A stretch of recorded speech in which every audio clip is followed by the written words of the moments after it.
Olá, meninos e meninas, tudo bem por aí? Seja muito bem-vindo. Está no ar mais uma edição do nosso podcast, esse espaço para a gente conversar sobre a música brasileira, um cantinho para receber os nossos artistas, amigos e músicos que transformam a nossa vida. E você que está chegando agora, procure as outras edições através dos nossos canais no Instagram, @entrevistas inéditas, também em todas as plataformas de streaming e agora também lá no YouTube. Então, acesse Entrevistas Inéditas, Música Brasileira e confira lá as outras edições. Tem Papo com Gilberto Gil, Roberto Menescal, tem a Bluebell, Seu Mar, Clube do Balanço, o Guga Streuter. Olha, tem bastante coisa e a gente vai ficar muito feliz com a sua visita por lá. E o grande barato do podcast é que você vai poder ouvir a qualquer momento, né? Enquanto faz uma caminhada, lava uma louça, faz almoço, vai pro trabalho e aí a gente faz companhia para você. Combinado? Eu sou a Silvia Morello, aqui na produção e apresentação, junto com meu amigo Moacir Oliveira. E nessa edição, a gente vai conhecer um pouquinho sobre a vida, a história, a obra da Ana de Holanda, que foi também a nossa ministra da Cultura, além de atriz, cantora, produtora. E bom, como o papo embalou e trouxe muitas informações e histórias maravilhosas, a gente resolveu, então, dividir em duas partes esse material, essa entrevista que foi muito bacana, muito produtiva. A gente começa, então, aqui o primeiro bloco dessa entrevista.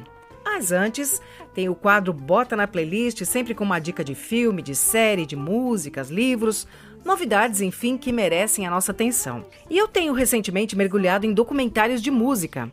E olha, um que é imperdível, tá lá na Netflix, se chama O Barato de Akanga. Foi lançado em 2019, é do diretor Thiago Mattar. Se você ainda não viu, olha, confira o Barato de Akanga. Lá você vai ficar conhecendo os bastidores do Festival de Águas Claras, que teve 4 edições, entre 1975 até 84. E aconteceu lá na cidadezinha de Akanga, no interior paulista. Esse festival foi chamado de Woodstock brasileiro, pelo tom libertário, né, que reuniu, assim, todas as tribos, principalmente os hippies, naquela época, década de 70. Por lá passaram artistas como Gilberto Gil, Raul Seixas, Hermeto Pascoal, teve o Gonzagão, Alceu Valença, até o João Gilberto. E o documentário colheu muitos depoimentos e trouxe imagens raras e inusitadas. E olha só, vou te contar um segredo, hein? O Moa esteve por lá e um dia vai contar essa história aí pra gente. Bom, aí tá a minha dica. E agora, o que você indica pra gente, Moa? Oi, Silvia. Tive sim lá em Akanga, foi muito legal. Entramos ali cortando a cerca, passamos por debaixo ali, tipo guerrilha, invadimos a fazenda e passamos lá curtindo 3 dias, 4 dias de muita música, muito som, bem legal. E no domingo, lá pela manhã, pegou fogo numa parte lá de grama seca e todo mundo começou a correr e o Zé Geraldo cantava. Tudo isso acontecendo, eu aqui na praça, dando milho aos pombos. Mas não teve nenhum incidente fora este aí, tá? Foi só isso mesmo. A minha dica, Silvia, é o poeta, ator e artista plástico Gabriel Arcanjo. Ele é amigo meu lá da periferia de São Paulo, né? Do Jabaquara, e nós formamos juntos em 85 o grupo poético, teatral e musical Preto, Branco e Azul também. E ele continua até hoje com esse trabalho, e esse trabalho dele, que é muito interessante, pode ser encontrado ou na página dele, que chama-se um blog, que chama-se Rascunho para Nada, ou no YouTube, na página chamada Gabriel Arcanjo Rodrigues, tá bem? Faça uma visita lá nesse blog, nessa página, que compensa conhecer o trabalho do Gabriel. Beleza? Esta é a minha dica de hoje. Valeu, Moa. Dadas as nossas dicas, vamos então à apresentação da nossa ilustre convidada dessa edição. Ela é integrante de uma das famílias que mais contribuiu para a música e cultura nesse país. O nosso papo de hoje é com a cantora Ana de Holanda. Sim, ela é irmã do Chico Buarque, da cantora Cristina Buarque e também da Miúcha, filha do Sérgio Buarque de Holanda e tia de Bebel Gilberto. Ana também foi ministra da Cultura, depois de ter ocupado a diretoria da Funarte e do setor de música do nosso querido Centro Cultural São Paulo. Aliada a essa carreira na gestão cultural, na gestão pública, Ana seguiu a sua vocação artística e musical, como compositora, cantora, atriz e produtora audiovisual. Além dos seus 4 discos solo, chamados Ana de Holanda, Tão Simples, Um Filme e Só na Canção, Ana teve o privilégio de participar nos discos de Tom Jobim, Vinícius de Moraes, Toquinho, Fafá de Belém, Chico Buarque, entre tantos outros. Ou seja, Ana de Holanda esteve em momentos memoráveis da nossa MPB e tem muita história então para nos contar. Ana, muito obrigada por aceitar o convite. A gente está super feliz de ter você aqui no nosso podcast. Seja bem-vinda. E para começar, eu quero te perguntar como tem sido aí esse ano de 2020 para você, em meio a esse turbilhão de emoções, de desafios que a gente está vivendo. Como anda a Ana compositora, cantora? Como é que você tem passado esse período aí de isolamento social? Como é que está a vida, Ana? Olá, bom dia, boa tarde, boa noite. Eu não sei a que horas vocês estão escutando essa entrevista, mas boa tarde, Silvia Morello. Grande prazer estar aqui participando do podcast Música Brasileira e quero agradecer a você, ao Moacir Oliveira, pelo convite que me fizeram e pela oportunidade de conversar com os ouvintes. Olha, em relação a essa pandemia e a situação que eu tenho passado nesses meses todos, de uma certa forma, eu tenho tentado, quer dizer, é difícil para todo mundo. Acho que todos nós estamos sendo obrigados a nos adaptar a uma situação que não é normal, quer dizer, evitar sair nas ruas, evitar encontrar os amigos e quando encontrar os amigos não poder abraçar, não poder beijar. Então, uma situação excepcional, porque essa doença não é brincadeira. Infelizmente, tenho vários amigos, a começar um grande amigo que vocês todos conhecem, que é o Aldir Blanc, que pegou ele, a minha amiga, a Mary, mulher dele, a filha dele, todos pegaram. Tem outro vizinho, amigo meu, também pegou. 2 morreram. Mas que pegaram a doença, eu conheço inúmeras pessoas. E não é brincadeira. Então, primeiro estou dando esse aviso, esse alerta de que não é gripezinha, não. Não é para brincar de não usar máscara. É para usar máscara e é para tomar todos os cuidados, né? Agora, então, eu ocupo meu tempo em casa. Eu tinha uma faxineira que vinha uma vez por semana. Eu paguei para ela ficar em casa, para ela não vir, para ela não se arriscar e também, eu também não me arriscar. Uma pode transmitir para outra. E fora isso, o que eu faço? Eu tenho aproveitado para compor. Eu tenho vários amigos músicos que me dão melodias lindíssimas. Então, uma hora boa para compor, para refletir o que passa pela nossa cabeça. Então, assim, como eu tenho eu sou cantora e compositora. Então, eu estou escrevendo letras. Agora mesmo, há pouco, acabei de fazer letra para uma música, a melodia da Simone Guimarães, minha parceira. E aí nós resolvemos dar para o Festival de Alter do Chão, fazer um festival de cinema lindíssimo, e no meio da floresta, né? Então é uma música que eu pus uma letra toda falando da questão do fogo, das florestas, que eu estou me agoniando cada vez que eu vejo na televisão as imagens do que estão fazendo com o Brasil, né? Então isso já virou o tema. A melodia que ela mandou é assim, jobiniana, né? Eu falei, entre Jobim e Vila Lobos. Estão lá, os pássaros, as árvores estão lá. E aí eu procurei entender o que dizia a melodia para pôr as palavras. Então, estou com um projeto de um disco novo e vou trabalhar já nesse final de semana para tirar as bases, mas isso vai ser provavelmente, quer dizer, esse ano não vai dar mais para gravar por causa de agenda, mas no começo do ano já devemos estar entrando em estúdio. E vai ser de músicas autorais, que eu estou com várias músicas aí para desovar já. Eu faço menos música, eu faço mais as letras, mas tem também melodia minha, letra e música minha também. Mas eu tenho, enfim, parcerias com essa, com a Simone Guimarães, com o Cristóvão Bastos, que vai participar do disco, fazer os arranjos e vai tocar, Nivaldo Ornelas, Novelli, enfim, músicos aí veteranos, mas muita música inédita. Né? Marcelo Menezes, Lula Barbosa, nossa, tanta coisa. Lucina também, umas 3 músicas com ela tem que tirar, Leandro Braga, enfim, estou com várias músicas novas, músicas inéditas, então é um prazer. Eu tenho aproveitado também, muita gente me pediu entrevista, as pessoas estão vendo o que está acontecendo nesse governo, né?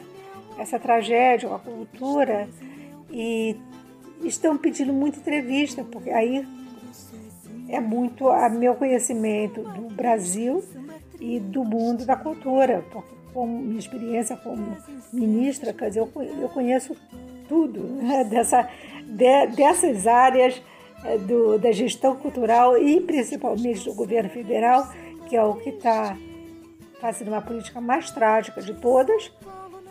Então, são entrevistas, são depoimentos, ou então palestras mesmo, aulas, até para a universidade sobre direitos autorais e direitos da área da cultura.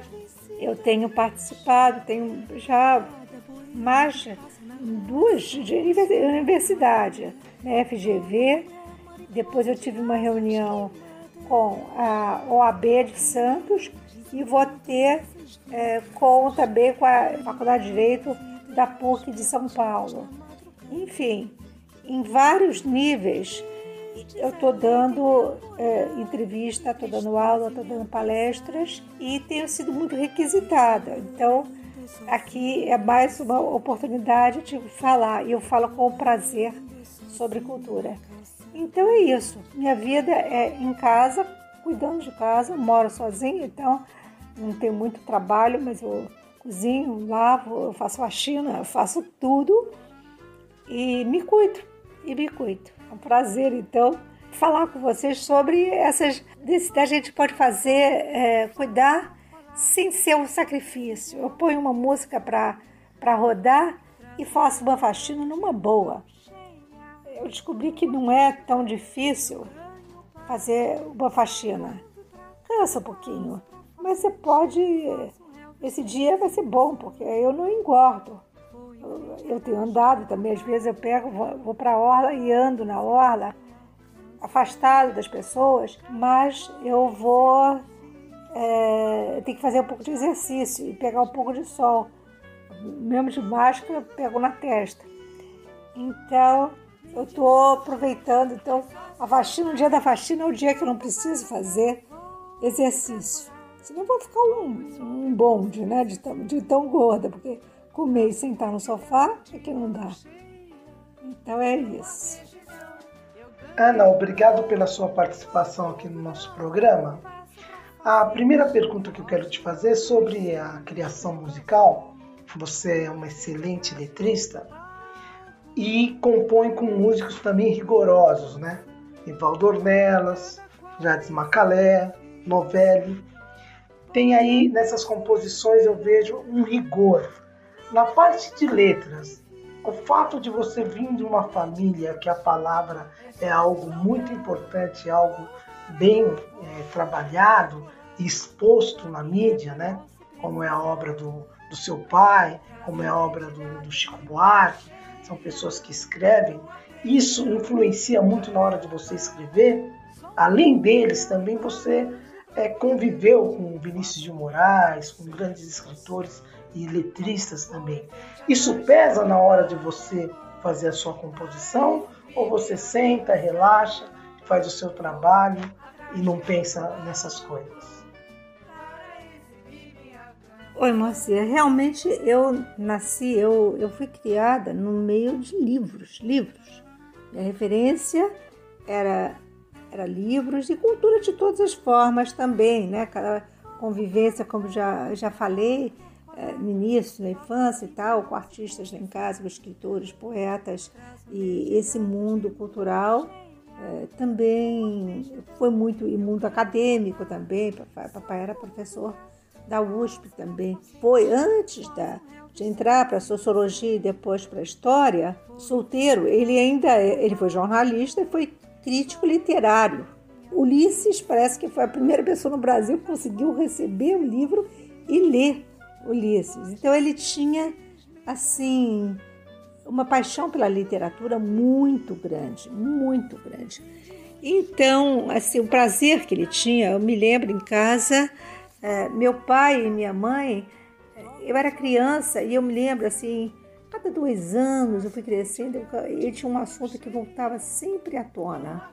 Assim, estava no meio do jantar, começava e papai e mamãe, porque aquele momento que a Natasha diz que não sei o quê, e que não sei o quê. Aí eu falei, Natasha, não sei o quê. Estão lendo Guerra e Paz, do Tolstói.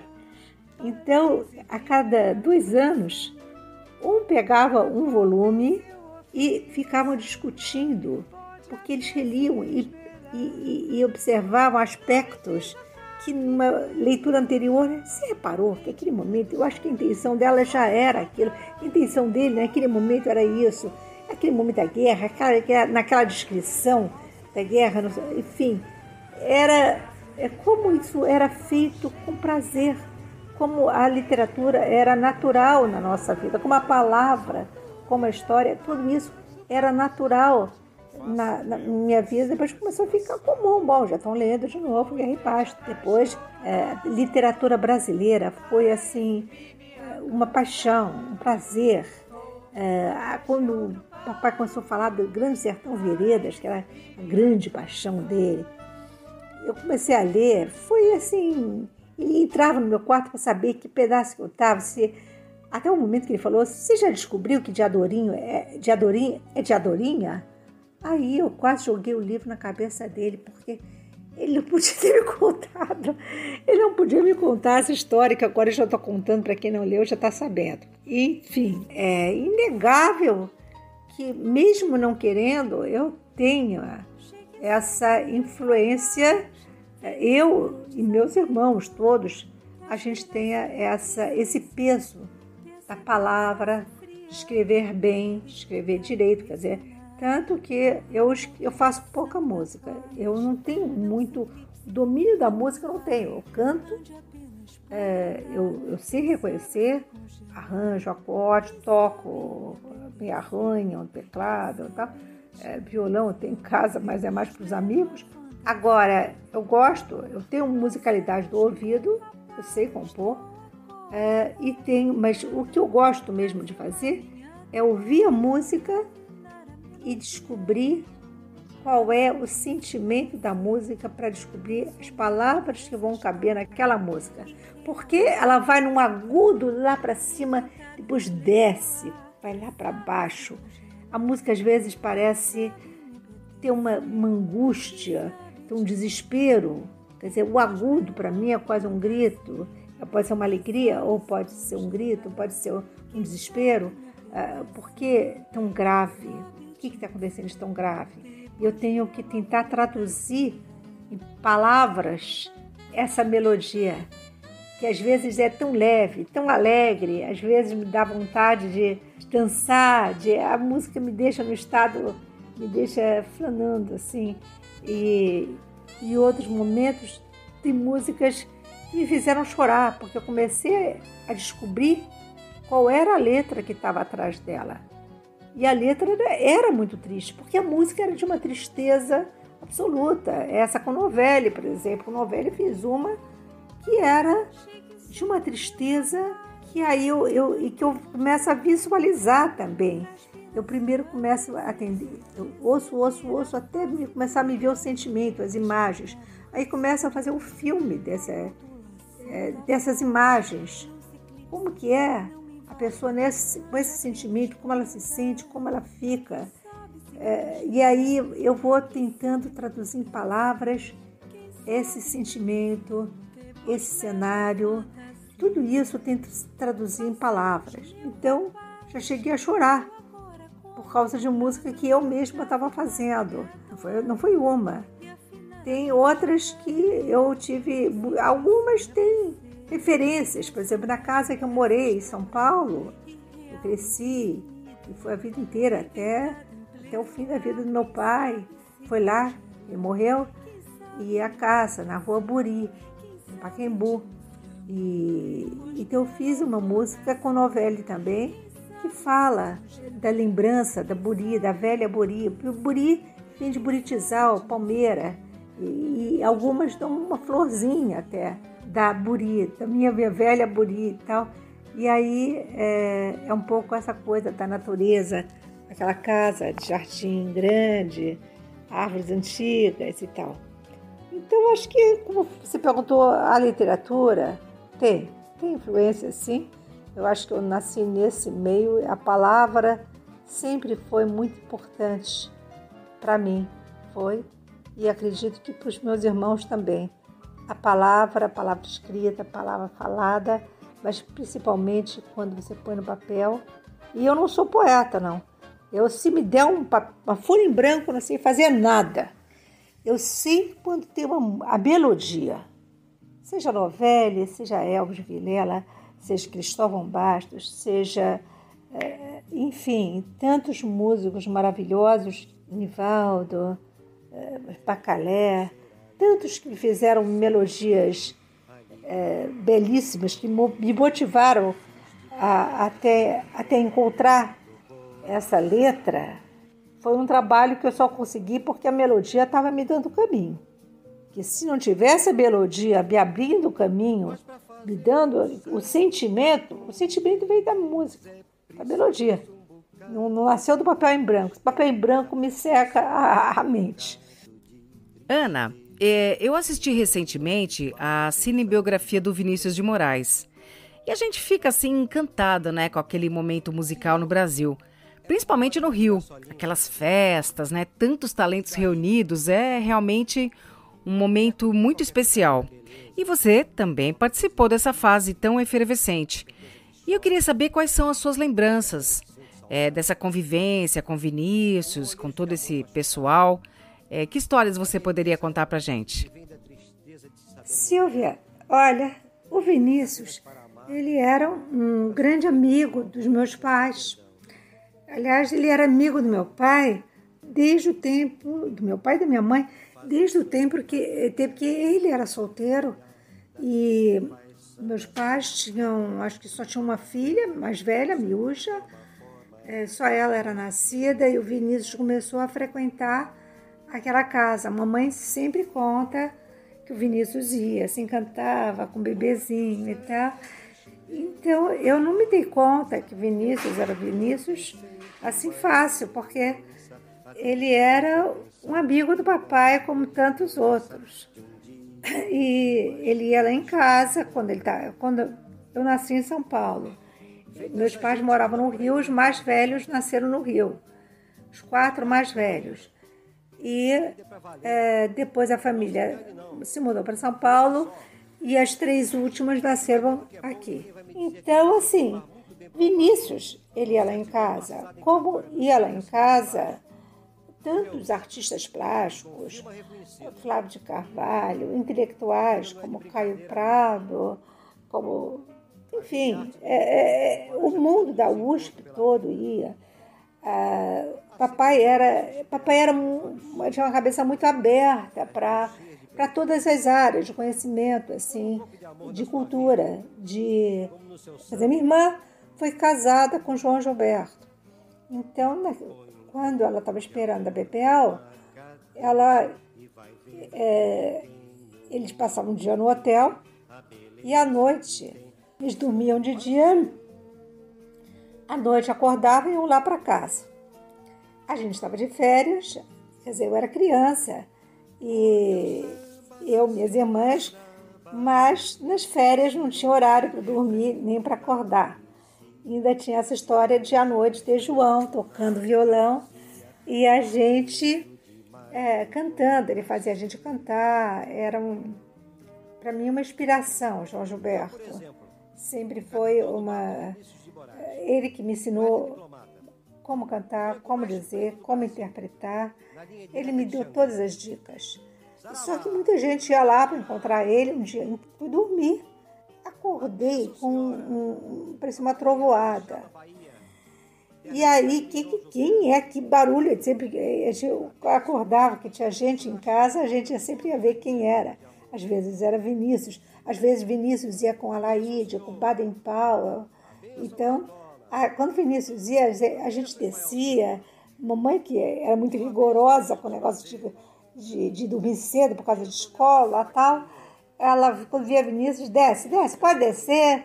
Aí a gente ficava a noite inteira acordada, de manhã tomava banho, ia para a escola assim, virada, mas ela tinha essa noção do quanto era importante uma noite ouvindo, o pessoal cantando, a gente cantando e ouvindo histórias, Vinícius contando histórias, e aquele mundo todo nos ilustrava muito mais. Ela sabia que isso era importante culturalmente para todos nós, para a nossa formação até de caráter.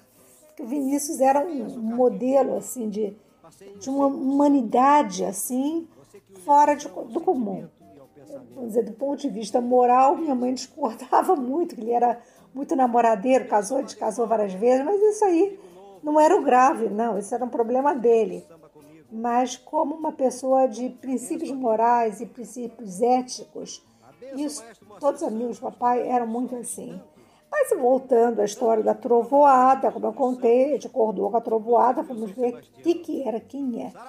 Aí a gente descobriu, o vozeirão gritava assim: é tão tarde, amanhã já vem. Mas um vozeirão.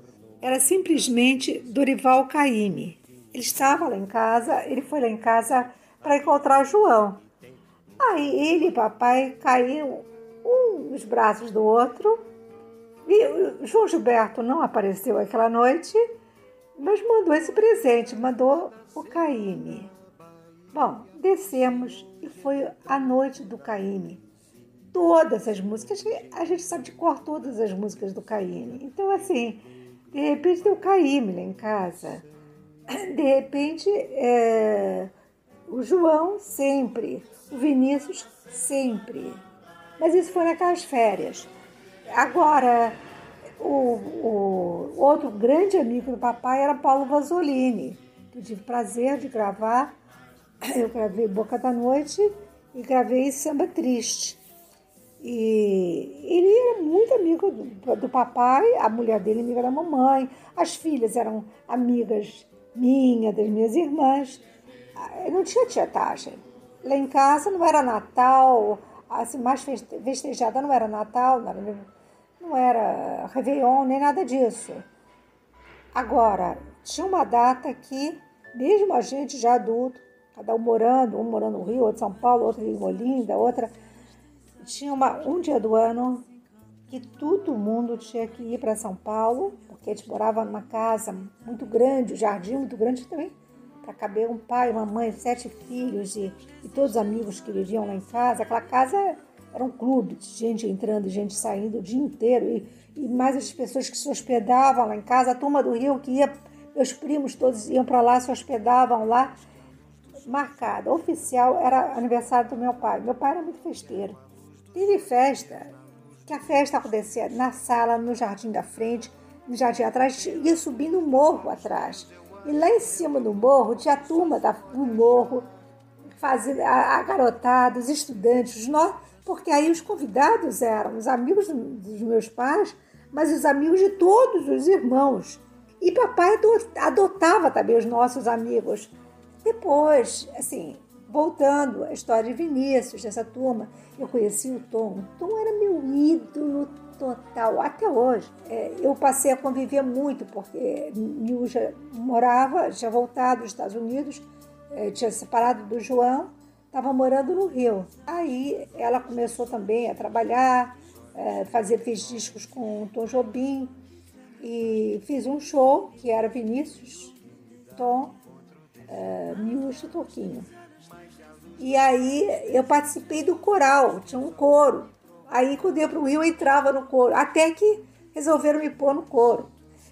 E a gente saía sempre depois do show e de noite, sempre, um show sem show, a gente dava um jeito de se encontrar.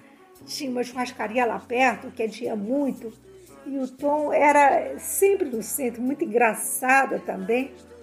E aí a gente resolveu, não, vai ter que trocar. Tinha as meninas do Quarteto Ensay que iam sair, que não queriam viajar. E o show ia viajar, ia para São Paulo, para outros lugares. Aí entrou minha irmã, Maria do Carmo, Pi, e entrou também a Beth, a filha do Tom. Então o Tom resolveu levar a gente na Ordem dos Músicos, para tirar a carteira da Ordem dos Músicos.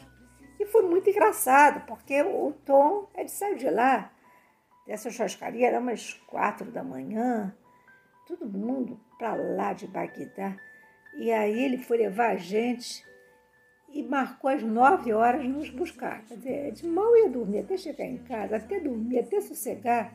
Já estava na hora de acordar, a gente foi, dormiu 2, 3 horas e fomos. No dia seguinte ele estava lá também. Todo mundo com uma cara de ressaca, aquela coisa.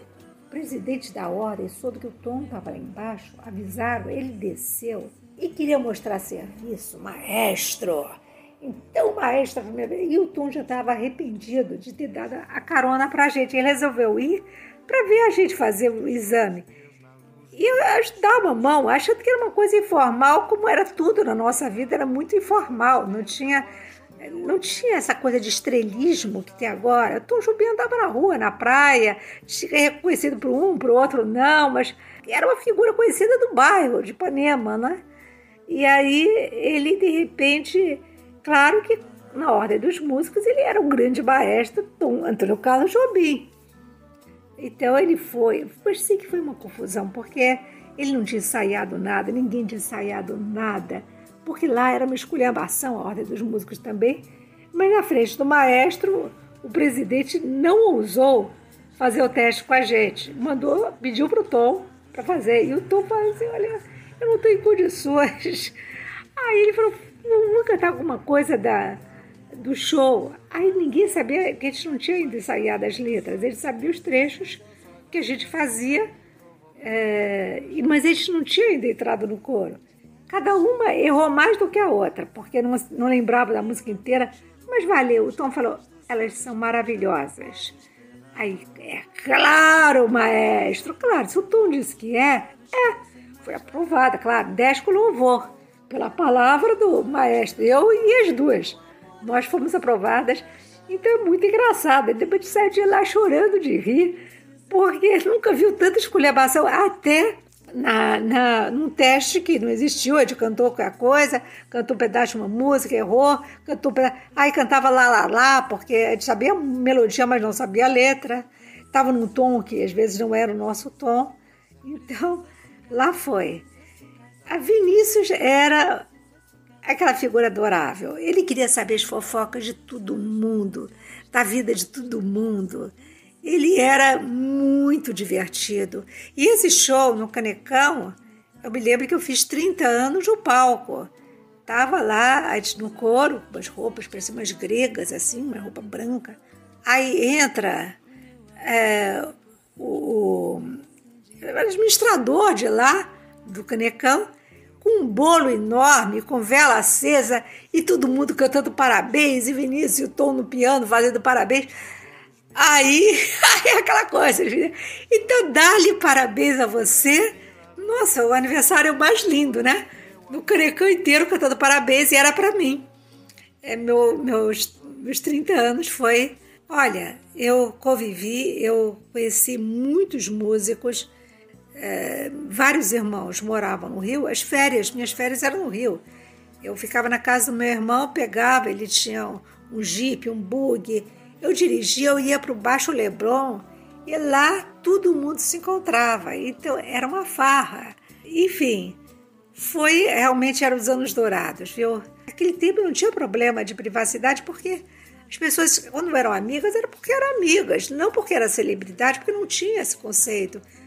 Ninguém era metida estrela. As pessoas iam com uma roupa qualquer, frequentavam os lugares com uma roupa qualquer. Ninguém tinha...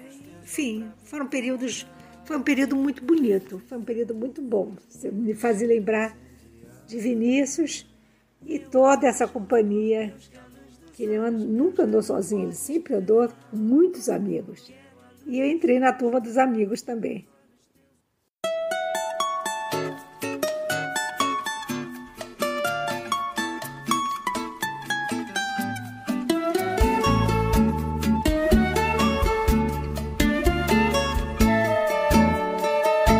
Tem gente que ama e vive brigando, e depois que briga acaba voltando. Tem gente que canta porque está amando. Quem não tem amor leva a vida esperando. Os amam pra frente, nunca se esquecem, mas são tão pouquinhos que nem aparecem. Tem uns que são fracos e dão pra beber, outros fazem samba e adoram sofrer.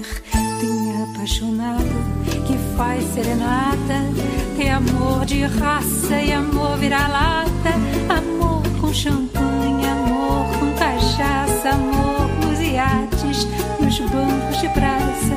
Tem homem que briga pela bem-amada, tem mulher maluca que atura a porrada, tem quem ama tanto que até enlouquece, tem que ter a vida por quem não merece.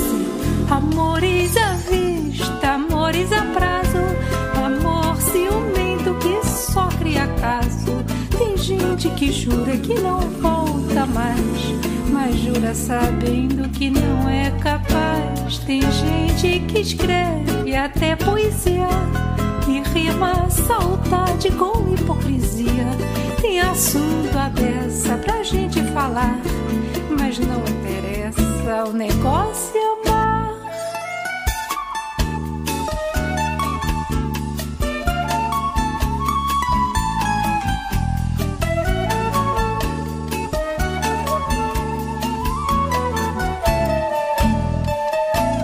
Tem apaixonado que faz serenata, tem amor de raça e amor vira-lata, amor com champanhe, amor com cachaça, amor nos iates, nos bancos de praça. Tem homem que briga pela bem-amada, tem mulher maluca que atura a porrada, tem quem ama tanto que até enlouquece, tem quem dê a vida por quem não merece. Amores à vista, amores a prazo, amor ciumento que só cria caso. Tem gente que jura que não volta mais, mas jura sabendo que não é capaz. Tem gente que escreve até poesia e rima saudade com hipocrisia. Tem assunto à beça pra gente falar, mas não interessa, o negócio é amar.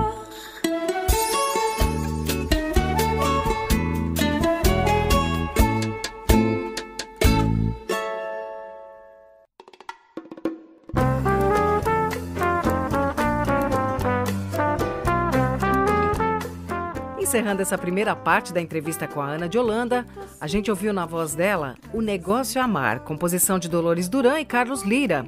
E como vocês viram, a Ana tem tanta história para contar que a gente resolveu então fazer esses 2 episódios e aproveitar toda essa experiência, não só como artista, mas também como gestora de cultura. Então, desde já, muito obrigada pela entrevista, Ana, e a gente se encontra daqui a pouquinho, no próximo episódio. E obrigada também a você que nos prestigiou aqui no Música Brasileira Entrevistas Inéditas. Não esqueça de acessar lá no Instagram o nosso canal. Sempre tem novidade por lá, a gente está sempre conversando. E também o nosso canal agora no YouTube. Torne-se membro, ajuda a gente lá a crescer no YouTube. Eu sou Silvia Morello e comigo está o Moacir Oliveira na produção e apresentação. Valeu pela sintonia, pela companhia. E a gente volta logo mais com a segunda parte desse papo delicioso com a Ana de Holanda. Um abraço para você, até já!